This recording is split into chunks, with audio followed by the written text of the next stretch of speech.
उठती है किरणों के ऊपर कोमल किसलय की छाजन सी, स्वर का मधुनिस्वन रंध्रों में जैसे कुछ दूर बजे बंसी।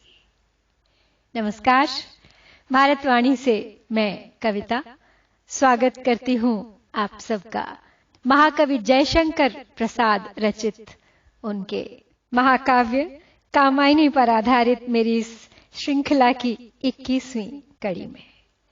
काम सर्ग का तीसरा चरण है ये। कुछ उलझे हुए हैं मनु अपने विचारों में। मनु के जीवन में श्रद्धा का आना मानो समाधान बनकर आया था उनके एकाकीपन का, मानो प्रसाद बनकर आया था उनके यज्ञ तप कर्म का। उनका एक स्वप्न आकार ले उनके सामने था, प्रतीक्षा मिट गई थी, लेकिन उससे आगे क्या, यह तो सोचा ही नहीं था उन्होंने। उनके कदम उठने को आतुर हैं, पर मार्ग क्या हो यह अभी तक स्पष्ट नहीं है, जानते नहीं है। एक ऊहापोह में फंसा हुआ है उनका हृदय, तैयार नहीं है उस मार्ग में आने वाले अनुभवों और चुनौतियों के लिए, क्योंकि अब उन्हें उस पथ पर अकेले नहीं चलना है, बल्कि श्रद्धा के सानिध्य में चलना है, उन्हें साथ लेकर चलना है। एक उनींदी सी अवस्था है, निद्रा को त्यागना भी चाहते हैं, लेकिन उसके उन्माद में खो भी जाना चाहते हैं। प्रेम के प्रतीक शुक्र को, प्लैनेट वीनस को, भोर के तारे को आकाश में देख अब सोच रहे हैं कि अवश्य ही यह संकेत है कि बीती रात के मधुर स्वप्नों को अब साकार करना है। नीरवता को, मौन को शब्दों से भरना है। उठती है किरणों के ऊपर कोमल किसलय की छाजन सी, स्वर का मधुनिस्वन रंध्रों में जैसे कुछ दूर बजे बंसी। उठती है किरणों के ऊपर कोमल किसलय की छाजन सी, स्वर का मधुनिस्वन रंध्रों में जैसे कुछ दूर बजे बंसी। उषा का आगमन हो रहा है और सूर्य की किरणों का स्पर्श पाते ही आह्लादित हो उठी है प्रकृति। नई कोपलें पेड़ पौधों की आतुर हैं छा जाने के लिए उन पर एक छाजन की तरह, एक छप्पर की तरह। आपने देखा होगा कि कोपलों का रुख उसी ओर होता है जहां से सूर्य निकलता है, उसी दिशा में बढ़ती हैं बेलें, पेड़ पौधे। मानो हाथ थाम कर उन किरणों को बनाकर उन्हें अपना अवलंब, सवार हो उन पर, निकल जाना चाहती हो उस पार। रात्रि का पिछला प्रहर है, भोर के मधुर स्वर बिखर रहे हैं ऐसे वातावरण में मानो भैरव भैरवी का संगम हो, जो दूर कहीं किसी की बंसी से बहे चले आ रहे हो। ऐसा लगता है जैसे ऊपर पूरा खुला आकाश, ये सारा ब्रह्मांड ही वो बांसुरी है, और जो कुछ भी बचे हुए छंटते हुए तारे टिमटिमा रहे हैं उसी बांसुरी के छिद्र हैं, रंध्र हैं। और ये सब शायद संकेत हैं मनु के लिए कि ऋतुएं, प्रकृति, सौंदर्य, सब का ध्येय केवल और केवल नवनिर्माण है। सबका अपना अपना कर्म चक्र है, कर्म पथ है, और इस नवनिर्माण में उनका भी योगदान अपेक्षित है, प्रतीक्षित है। सब कहते हैं खोलो खोलो छवि देखूंगा जीवन धन की, आवरण स्वयं बनते जाते हैं, भीड़ लग रही दर्शन की। सब कहते हैं खोलो खोलो छवि देखूंगा जीवन धन की, आवरण स्वयं बनते जाते हैं, भीड़ लग रही दर्शन की। रात्रि का पिछला प्रहर है, दृश्य है सुबह होने से पहले के आकाश का, जो थोड़ा गहराया हुआ सा है। कहीं कहीं पर झिलमिलाते तारों के पर्दे में है आवरण लिए हुए नक्षत्र तारों का, और कहीं कहीं उस आवरण को हटा तैयार है एक नई सुबह की ओर। सब ओर से बस यही पुकार है कि इस आवरण को खोल दो, अब देखने दो छवि उस जीवन धन की, अनुभव करने दो उसकी ऊर्जा का विश्व भर को। आवरण के इस पार है वो जीवन धन, और उस पार मानो एक भीड़ सी लग रही है एक मंदिर के बाहर उस दिव्य तेज के दर्शन के लिए। तो कौन है उस मंदिर का देव? ये कोई और नहीं, उद्बुद्ध क्षितिज से उगता हुआ उषा का रहस्य है ये, उगता हुआ दिवाकर है ये। अब क्योंकि सबको देखनी है उस जीवन धन की छवि, और इस होड़ में न चाहते हुए भी वो एक दूसरे की ओट कर रहे हैं, दृष्टिबाधक बन रहे हैं, आवरण हटाते हटाते स्वयं आवरण बन गए हैं। मनु के लिए भी इस ब्रह्म मुहूर्त के साथ आ रही है एक नव जीवन की आशा, एक उमंग, एक नवीन ऊर्जा का संचार। स्वागत के लिए तैयार है मनु, किंतु मार्गदर्शन की अपेक्षा रखते हैं इस जीवन धन से। चांदनी सदृश खुल जाए कहीं, अब गुंठन आज संवरता सा, जिसमें अनंत कल्लोल भरा, लहरों में मस्त विचरता सा। चांदनी सदृश खुल जाए कहीं, अब गुंठन आज संवरता सा, जिसमें अनंत कल्लोल भरा, लहरों में मस्त विचरता सा। एक बहुत ही सुंदर कल्पना की है यहाँ प्रसाद जी ने। कहते हैं जैसे चांद के रहते हुए भी चांदनी के साथ साथ नक्षत्र तारे भी उस दिव्य आभा को, उसके स्रोत का दर्शन, उसका अनुभव कर पाते हैं, वैसे अब क्यों नहीं, क्यों इस जीवन धन के दर्शन दुर्लभ हैं हम नक्षत्रों को। कामना कर रहे हैं कि चांदनी के झीने झीने अवगुंठन की तरह खुल जाए यह आवरण भी, और फैल जाए सब ओर, लहरों में मस्त विचरते हुए, हवा के झोंकों में स्वच्छंद बहते हुए एक अनंत कल्लोल, एक तरंग के समान। अपना फेनिल फन पटक रहा, मणियों का जाल लुटाता सा, उन इंद्र दिखाई देता हो, उन्मत्त हुआ कुछ गाता सा। अपना फेनिल फन पटक रहा, मणियों का जाल लुटाता सा, उन इंद्र दिखाई देता हो, उन्मत्त हुआ कुछ गाता सा।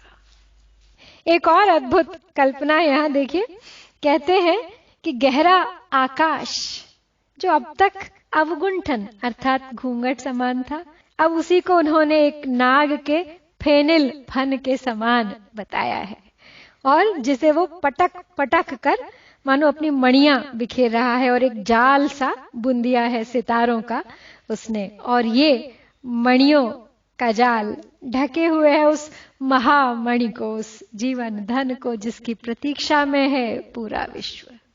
अब सोचिए उस नाग के फन पटकने की क्रिया को, ये बिल्कुल वैसी ही है जैसे नींद में ऊंघते हुए हमारा सिर बार बार अपने आप आगे की ओर झटका खाता है।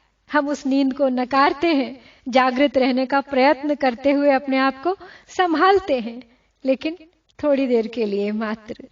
इस नींदी पर भला काबू कहां हो पाता है, फिर हमारा सिर झटकता है आगे की ओर। तो उसी प्रकार मानो नाग अपना फन पटक रहा हो। तो अब ये अवस्था या तो नींद के कारण हो सकती है, या फिर नशे के कारण, उन्माद के कारण, और उस उन्मत्तता में ऐसा भी लगता है कि वो गुनगुना भी रहा है। सृष्टि में बिखर रही है वो स्वर लहरियां, वो बंसी, वो कल्लोल, शायद इसी उन्मादी का मस्ती भरा तराना है ये। जो कुछ हो मैं न संभालूंगा, मधुर भार को जीवन के, आने दो कितनी आती है बाधाएं दम संयम बन के। जो कुछ हो मैं न संभालूंगा इस मधुर भार को जीवन के, आने दो कितनी आती हैं बाधाएं दम संयम बन के। प्रसाद जी जीवन के दर्शन को इस काव्य में साथ साथ लेकर चल रहे हैं। प्रेम भाव प्रबल हो रहा है मनु के भीतर श्रद्धा के प्रति, लेकिन तप संयम में बिताया हुआ उनका अब तक का जीवन उनको कभी कभी रोकने लगता है। अपने उस भाव से लड़ रहे हैं वो, उससे लड़ते हुए स्वयं को श्रद्धा के साथ भावी जीवन के लिए तैयार करते हुए, खुद को चुनौती देते हुए, अपनी इच्छा शक्ति को और दृढ़ करते हुए कहते हैं कि अब चाहे जो हो मैं स्वयं को रोकूंगा नहीं। इतने समीप है लक्ष्य मेरे और इतना मधुर है वो भविष्य, वो तप संयम का प्रसाद कि अब चाहे जो बाधाएं आए इस मार्ग में, चाहे वो मेरे भीतर की हो या फिर बाहरी शक्तियों के माध्यम से हो, चाहे कितना भी भार समान प्रतीत हो रहा हो मुझे ये दायित्व अभी, किंतु मैं उसे उठाऊंगा, लेकिन भार समझकर नहीं बल्कि आभार व्यक्त करके उस शक्ति का जिसने दिया है मुझे यह अमूल्य उपहार। नक्षत्रों तुम क्या देखोगे इस उषा की लाली क्या है, संकल्प भरा है उनमें संदेहों की जाली क्या है। नक्षत्रों तुम क्या देखोगे इस उषा की लाली क्या है, संकल्प भरा है उनमें संदेहों की जाली क्या है। तो फिर एक बार अपने निश्चय को दृढ़ करके मुखातिब हो रात्रि के आसमान से कहने लगते हैं, उलाहना देते हुए कि हे नक्षत्रों तारागणों, तुम क्या जानो कि उषा की लालिमा क्या होती है। तुमने भला कब देखा सूर्योदय की उस स्वर्णिम आभा को। कितने भी आवरणों में ढक लो उसे, कितने भी अवगुंठनों में घूंघट में क्यों न छिपा लो उसे, कितना भी फन पटको नींदी में जागते रहने की चेष्टा में, परंतु उसका संकल्प इतना दृढ़ है कि उसे रोक पाना तुम्हारे वश में नहीं। और जब तुमने उसे देखा जाना ही नहीं तो फिर संदेह क्यों। लगता है तुम्हारा अपना संकल्प डोल रहा है, तुम्हारा ये संदेह निराधार है, व्यर्थ है। जिस हृदय में संकल्प आ गया हो उसमें संदेह का कोई स्थान नहीं होता। तुम देखना सब संदेहों के जाले छट जाएंगे स्वतः ही जब संकल्प का सूर्योदय सम्मुख होगा। तो नक्षत्र और तारागण क्योंकि रात्रि में ही दिखाई देते हैं, जब संसार सो रहा होता है तो उस संसार का कल्लोल, उसमें होता हुआ वो जीवन का संचार, उसमें उठती वो सूर्य की लहरें तरंगें, भला वो नक्षत्र कहाँ देख अथवा अनुभव कर पाते हैं। ठीक वैसे ही जैसे दम शम वाले संयमी तपस्वी भला क्या जाने प्रेम के माधुर्य रस को, उस गृहस्थ आश्रम को जो स्वयं एक तपस्या के समान है। तो तात्पर्य यही है कि मनु अब तैयार है अपना तपस्वी वाला बाना उतार फेंकने को और आतुर हैं अपनी प्रेयसी के आंचल की छाह में शेष जीवन व्यतीत कर देने को, श्रद्धा के प्रेम की डोर से बंध जाने को। कौशल यह कोमल कितना है, सुषमा दुर्भेद बनेगी क्या, चेतना इंद्रियों की मेरी, मेरी ही हार बनेगी क्या। कौशल यह कोमल कितना है, सुषमा दुर्भेद्य बनेगी क्या, चेतना इंद्रियों की मेरी, मेरी ही हार बनेगी क्या। मनु की मनोवृत्ति मानव स्वभाव की परिचायक तो है ही, जो पल पल विरोधाभास से ग्रसित होता रहता है। कोई भी कदम उठाने से पहले न जाने कितनी बार हाँ और ना के, सही और गलत के बीच में डोलता रहता है हमारा फैसला। वही दशा है मनु की। अभी अभी तत्पर थे सब बंधनों को तोड़, संयम को छोड़, प्रेम मार्ग पर आगे बढ़ने के लिए, लेकिन देखिए अभी फिर से एक भ्रम ने आ घेरा है उन्हें। कहते हैं कि प्रकृति का ये कौशल कितना कोमल है, ये वसंत ऋतु का आकर्षण कहीं कोई मायाजाल तो नहीं, जो मुझे पथ भ्रष्ट करने के लिए ही शायद बुना गया हो। संभवतः ये एक सम्मोहन क्रिया है प्रकृति की। क्या रहस्य है इसका? ये सुषमा अत्यंत दुर्भेद्य सी प्रतीत होती है। इसे भेद कर इसके रहस्य को समझ पाना असंभव सा लगता है। क्या कभी समझ पाऊंगा मैं इसकी मंशा? क्या कभी जान पाऊंगा उस परम शक्ति की मुझसे अपेक्षा? एक पहेली सा बन गया है मेरा जीवन। कहीं ऐसा ना हो कि मेरी इंद्रियों की चेतना, उनकी जागृति मेरा पतन बन जाए। अब तक तो इंद्रिय दमन में ही मेरी विजय थी, उसी का संचित बल है मेरे पास, किंतु उस पथ से विमुख होकर इंद्रियों के वश में आकर कहीं मेरी पराजय न हो जाए। उनका मन बंट चुका है। एक मन कहता है कि बने रहो अपने ज्ञान और संयम के मार्ग पर, और दूसरा कहता है कि स्वीकारो इस परिवर्तन को, स्वतंत्र करो इंद्रियों को, आनंद लो प्रकृति के श्रृंगार का। परिवर्तन ही है सृष्टि का नियम और प्रेम ही है नवजीवन का आधार।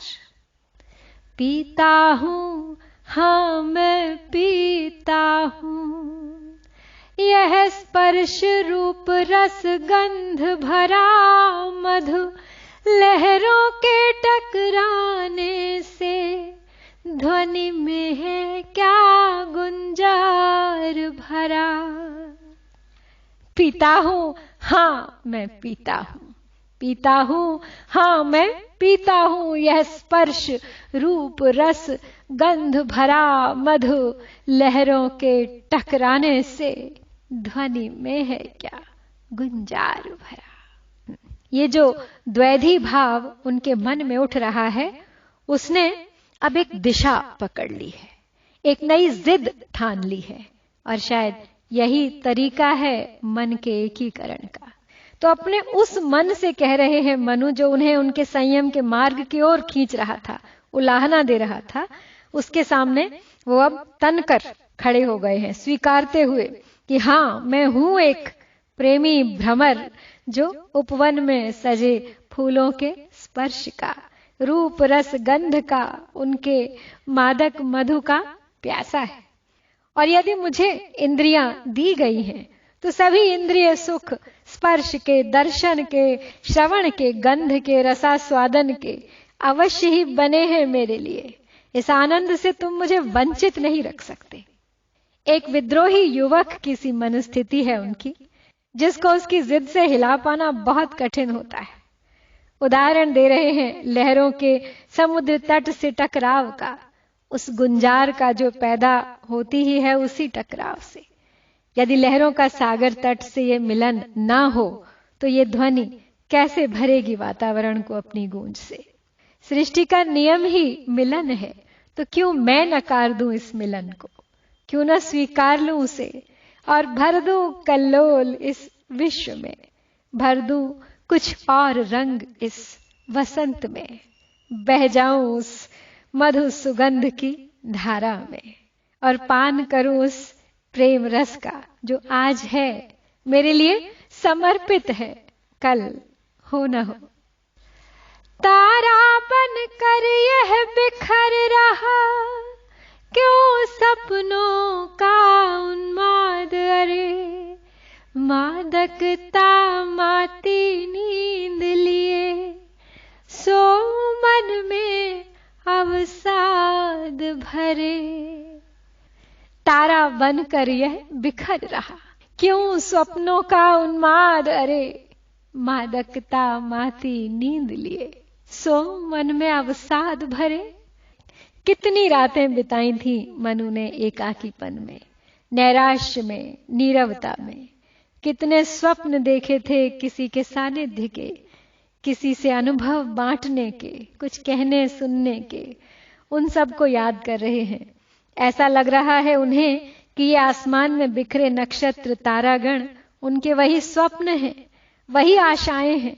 लेकिन क्या मैं उन्हें यूं ही बिखरे रहने दूं? समय है उन्हें समेटने का, उन्हें अपने आलिंगन में भरने का। क्यों मैं उनसे मुंह मोड़कर पहले की भांति मन में अवसाद लिए, दुख और निराशा लिए सोता रहूं? अपने स्वप्नों की मादकता को फिर डुबो दूं नींद की गहराई में? क्या लाभ होगा इससे? पछतावे के अलावा कुछ शेष नहीं रहेगा। मैंने खुद ये वरदान मांगा था, रात्रि के साथ साथ जाग जाग कर, अश्रु बहाकर, सपने बुनकर। और अब जब प्राप्ति हुई है मुझे उस वरदान की, तो मैं उसे ठुकरा कर अपने हाथ पीछे खींच लूं? क्या निरादर नहीं होगा ये ईश्वर के उस प्रसाद का? तपस्वी होना मेरे एकाकीपन की नियति थी, लेकिन अब जब मैं एकाकी नहीं, तो क्यों मैं तपस्वी होकर जीने के लिए स्वयं को बाध्य करूं? चेतना शिथिल सी होती है उन अंधकार की लहरों में, मनु डूब चले धीरे धीरे रजनी के पिछले पहरों में। चेतना शिथिल सी होती है उन अंधकार की लहरों में, मनु डूब चले धीरे धीरे रजनी के पिछले पहरों में।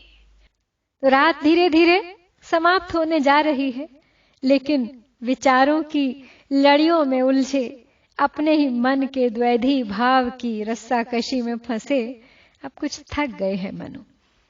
संकल्प भी है, लेकिन संदेह भी है, उल्लास भी है, उदासी भी, आतुरता भी है, लेकिन एक झिझक भी है, एक अवरोध अपने ही भीतर से, जिद भी है, लेकिन असमंजस में भी पड़े हुए हैं। जागने का पल समीप है, लेकिन फिर भी चेतना उनकी शिथिल सी पड़ती जा रही है। साक्षात्कार का पल समीप है, लेकिन कुछ है जो उन्हें अब भी रोक रहा है सामना करने से। डूब चले हैं रात्रि के पिछले प्रहरों में, याद करते हुए अपना अतीत और सुलझाने का प्रयास करते हुए वर्तमान की गुत्थियां। उस दूर क्षितिज में सृष्टि बनी, स्मृतियों की संचित छाया से, इस मन को है विश्राम कहाँ, चंचल यह अपनी माया से। इस मन को है विश्राम कहाँ, चंचल यह अपनी माया से। उस दूर क्षितिज में सृष्टि बनी, स्मृतियों की संचित छाया से, इस मन को है विश्राम कहाँ, चंचल यह अपनी माया से। दूर कहीं उन्हें क्षितिज पर धरती और आसमान मिलते दिखाई दे रहे हैं, और यह मिलन ही तो सृष्टि का प्रतिबिंब है, जिसे निरंतर देखते देखते मनु अपनी स्मृतियों की संचित छाया में खोते जा रहे हैं। अतीत की एक एक याद सहेज कर, संचय करके जोड़ के रखी हुई है उन्होंने, एक एल्बम की तरह। मानो दृश्य चल रहे हैं एक पर्दे पर, और आधार बनाकर उन्हीं यादों को वो अपनी एक सृष्टि रच रहे हैं। मन ही मन अपनी कल्पना का संसार निर्मित कर रहे हैं।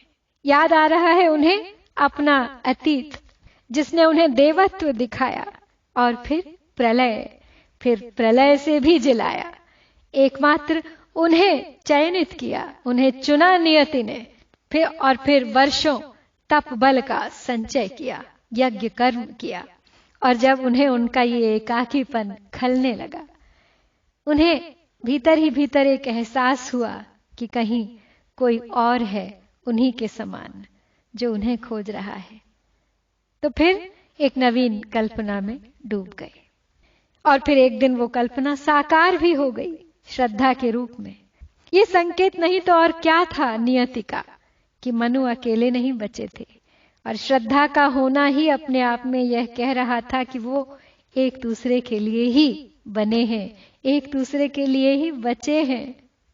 लेकिन मन भला कब विश्राम लेता है, चंचल है, चलायमान है, मजबूर है मनु अपने मानव स्वभाव से, भटकने की आदत है उसे। फैसले की घड़ी ही लेकिन अब तय करेगी कि कौन सा पलड़ा भारी पड़ता है। तो चलिए छोड़ते हैं मनु को उनके चंचल मन के साथ, क्योंकि उस पर तो खुद उसके बनाने वाले का कोई जोर नहीं। अब तो बस प्रतीक्षा है उस निर्णायक पल की जब सम्मुख होंगे श्रद्धा और मनु। तो शीघ्र लौटूंगी काम सर्ग के अगले भाग में। उस साक्षात्कार की मनु को ही नहीं, हम सबको प्रतीक्षा है। सुनते रहिए, बने रहिए इस यात्रा में मेरे साथ। लेकिन चलने से पहले दोहरा लेते हैं एक बार आज के पढ़े हुए सभी पदों को। उठती है किरणों के ऊपर कोमल किसलय की छाजन सी, स्वर का मधु निस्वन रंध्रों में, जैसे कुछ दूर बजे बंसी। सब कहते हैं खोलो खोलो, छवि देखूंगा जीवन धन की, आवरण स्वयं बनते जाते हैं, भीड़ लग रही दर्शन की। चांदनी सदृश खुल जाए कहीं, अब गुंठन आज संवरता सा, जिसमें अनंत कल्लोल भरा, लहरों में मस्त विचरता सा। अपना फेनिल फन पटक रहा, मणियों का जाल लुटाता सा, उन इंद्र दिखाई देता हो, उन्मत्त हुआ कुछ गाता सा। जो कुछ हो मैं न संभालूंगा, इस मधुर भार को जीवन के, आने दो कितनी आती है बाधाएं दम संयम बन के। नक्षत्रों तुम क्या देखोगे, इस उषा की लाली क्या है, संकल्प भरा है उनमें, संदेहों की जाली क्या है।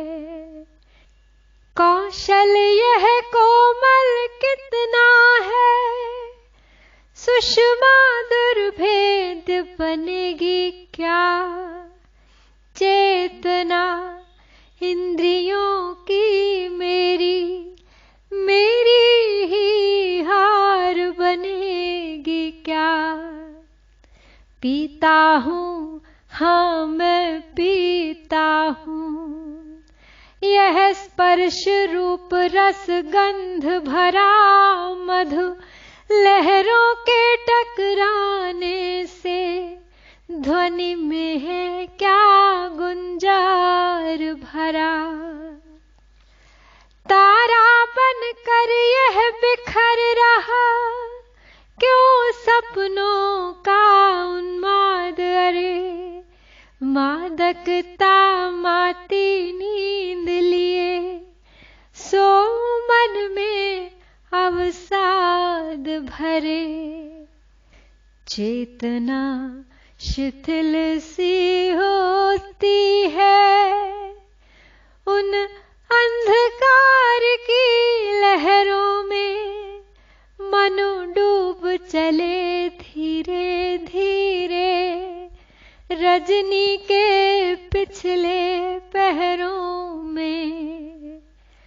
उस दूर क्षितिज में सृष्टि बनी, स्मृतियों की संचित छाया से इस मन को है विश्राम कहाँ।